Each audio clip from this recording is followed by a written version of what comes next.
ሰላም እንዴት ናችሁ? ሚሴለን ነኝ። ዛሬም ሌላ ታሪክ። በሰዓቱ የሶስተኛ ክፍል ተማሪዎች ሆምሩ መምህር ሆኜ እየሰራው ነበር እና ይመስለኛል የአመቱ 3ኛ ወር ወይም 2ኛ ወር መጨረሻ ጥቅምት ማለቂያው አካባቢ ላይ ነው እና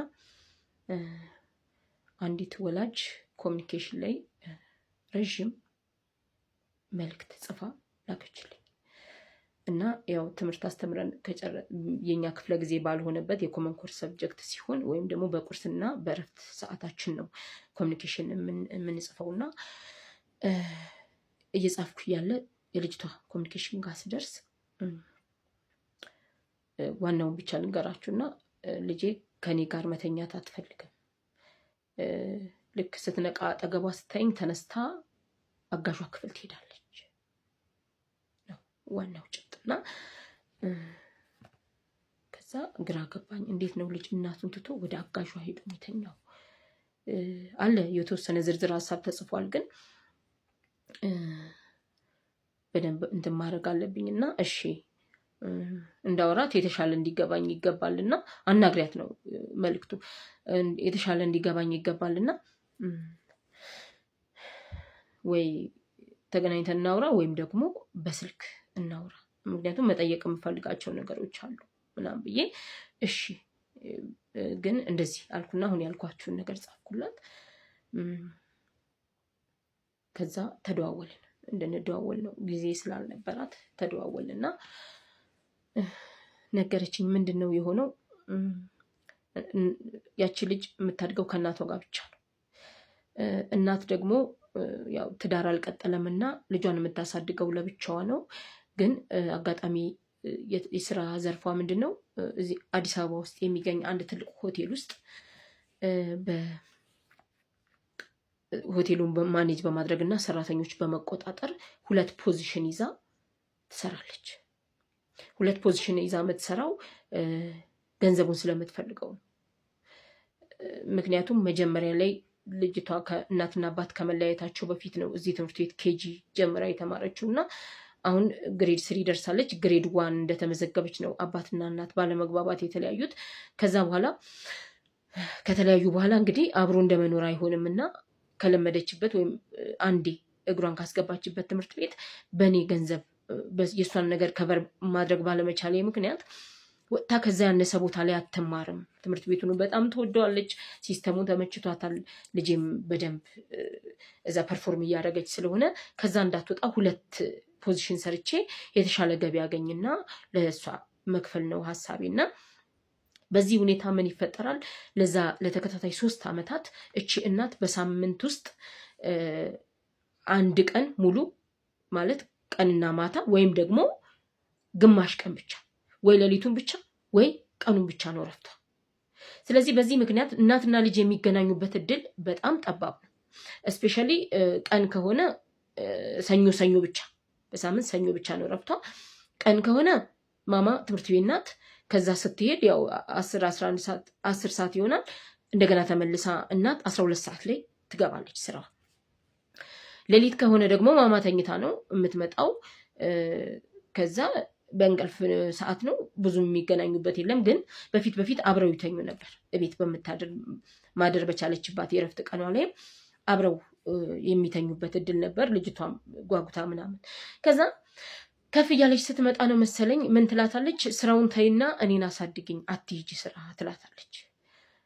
አይ እኔ ካልሰራው የትምህርት ቤት መክፈል አልችልም፣ እንደዚህ ማድረግ አልችልም፣ እንደዚህ ምናምን ትላታለች። ከዛ ያው በልጅ ጭንቅላት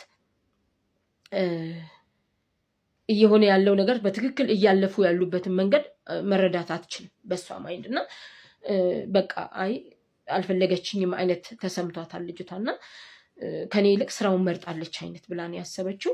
ከዛ ቀስ በቀስ ምን እየሆነ ይመጣል? እናት ያው እንዳልኳችሁ ወይ 4 ሰዓት የምታርፍ ከሆነ ቀንም ገብታ ተጠብቃትና ተገናኝተው ማታም አብረው ያድራሉ። ወይ ደግሞ ቀን ስራውን ኳለች ማታ ለአዳር ትመጣና እንደገና በነጋታውም ቤት ብትውል ልጅቷ ምን ትሆናለች? ትምህርት ቤት ትመጣለች። ስለዚህ ግን ቢያንስ ቤት ማደር በቻለችበት ቀን አብረው ይተኙ ነበርና አሁን ላይ በቃ እኔ አንቺን አልፈልግሽም እና ኤከሊትን ነው ከሷ ጋር ነው መሆን የምፈልገው፣ አትምጪ ቤታችን፣ እኛ ብቻችን እንኖራለን፣ አንቺ እዛው ሆነሽ ስራሽን ስሪ፣ በቃ ጭራሽ ወደ ቤት አትምጪ አለችኝ አለች ለመጀመሪያ ጊዜና ከዛ ለማስረዳት ሞከረች፣ አልሆነም። ከዛ ምን ማድረግ ጀመረች ልጅቷ፣ እናት ነይ አብረን እንተኛ ከኔ አይ እኔ ከሊት ጋር ነው የምተኛው አንቺ ተኝ ስትላት እሺ ብላ እስክተኛ ትጠብቅና እንቅልፍ ሲወስዳት አቅፋ ትወስዳታለች አይደል ክፍሏ። ልክ ስትነቃ አጠገባ ያለችው እናቷ መሆኗን ስታይ ወርዳ በሌሊት አጋዧ ክፍል ትሄዳለች። እና ከባድ ነበር። እናት በጣም አዘነች፣ ስነ ልቦናዋ ተሰበረ በጣም በቃ ማለት እኔ ይህን የማደርገው በዚህ ምክንያት እንደሆነ እንድታስረጅልኝ ይፈልጋለሁ አለች። ልጅቷ ላይም አልፈርድም፣ እናትየው ላይም አልፈርድም። እናት ለልጇ የተሻለ ትምህርት እንድታገኝ፣ የተሻለ ምግብ እንድትበላ፣ ጥሩ እንድትለብስ፣ ጥሩ ጫማ እንድትጫማላት ያንን መስዋዕትነት እየከፈለች ነው ልጇን እሷም እየናፈቀቻት ማለት ነው። ግን ልጇ ደግሞ ምንድን ነበር የለመደችው? በፊቱ ያው ሕፃን ሆና እያለ አባትና እናት አብረው እየነበሩ ብዙ ወጪው በአባት ስለሚሸፈን ስራ ብትሰራም ለየቀን ስራ ብቻ ነው። በተመሳሳይ ሰዓት ቤት ይገባሉ፣ አብረው ያመሻሉ፣ አብረው ያድራሉ፣ ጧት አብረው ይወጣሉ፣ አብረው ይገባሉ ነገር ነበር እና ለሕፃኗ ለማሳመን በጣም በቃ ጊዜ ወስዶብናል፣ ወራት ወስዶብናል። እና እቤታቸው ሄድ ነበር። እኔ ላስጠናሽ በቃ እኔ ያስጠናሻለሁ ምናምን በሚል ከእናቷ ጋር ተማክረን እቤታቸው ሄድ ነበር እና በጣም ውድ ቦርሳዎቿን፣ ጫማዎቿን፣ ልብሶቿን ምናምን እያየው ይሄ እኮ እንደዚህ ብራንድ ነው በጣም ውድ ነው፣ ማሚ ስራ ባይኖራት ኖሮ ይሄን አትገዛልሽም ሰምቲንግ በጣም ብዙ ጊዜ ወስዶብን ለሚቀጥለው ዓመት ሰዓት ቀንሳ ልትሰራና ከዛ ትምህርት ቤት ወጥታ ሌላ ቀንስ ያለ ትምህርት ቤት እንደምትገባ ተነጋግረን፣ ግን ለዛ ዓመት ቃል ገብታላት ከተወሰነ ወራት በኋላ ትንሽ አፕሮቿን ለማስተካከል ሞከረች ልጇ። ግን በዚህ መካከል የአባትየውንም ተቆራጭ ትንሽ ከፍ ለማድረግ እንዲያናግሩት ሞክረን ነበር፣ አልሆነም። ያው በአቅምም ማነስ ይሁን በፍላጎት ማነስ እኔ አላቅም ይሄን። ስለዚህ በቃ ከዚህ በላይ እኔ ስለማልችል ሲል እናት በቃ ሰዓት ቀንሼ እሰራለሁ፣ ከልጅ ጋር አብሬ የምሆንበትን ጊዜ ጨምራለሁ፣ ግን ከዚህ ትምህርት ቤት ወጥታ ቀነስ ያለበት ትገባለች አይነት ነገር ተወስኖ ነው እናትና ልጅ ተግባብተው የጨረስነው። እና እዚህ ጋር ምን መሰላችሁ እኔ ማለት የፈለኩት በምንም አይነት ሁኔታ ውስጥ ብናልፍ ከአቅም በላይ የሆነ ነገር ካልገጠመን በስተቀር ቀድመው ለተወለዱ ልጆቻችን በትዳር አብረን ባንሆን እንኳን የእናትን ጫና ለመቀነስ አባት ማገዝ አለበት፣ የአባትን ጫና ለመቀነስ እናት ማገዝ አለባት። ሁሉም ቤት አባት አይደለም የሚያስቸግረው፣ ሁሉም ቤት እናት አይደለም የምታስቸግረው። ከሁለት አንዳቸው ላይ አልበገር ባይነት ወይም እንቢተኝነት ይኖራል። ግን የዘነጋነው ነገር እዛ ቤት ይሄ አለመግባባት ከመፈጠሩ በፊት የፈጠርናቸው ወይም የወለድነው ልጅ አለ። እነዛ ልጆች እኛን ይፈልጉናል። በአካል መምጣት ባንችል በስልክ ረዥም ሰዓት ማውራት፣ ምን እናድርግላችሁ፣ ምንድን ነው የምትፈልጉት?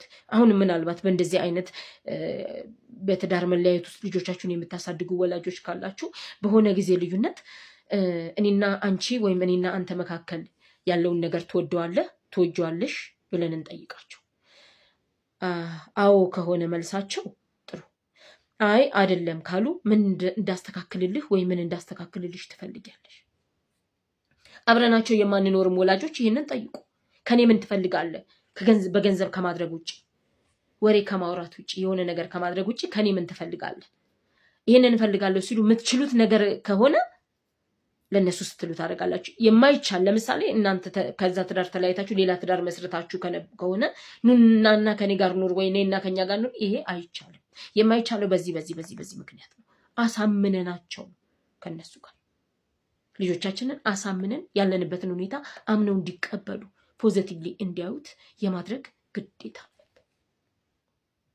ወዳችሁ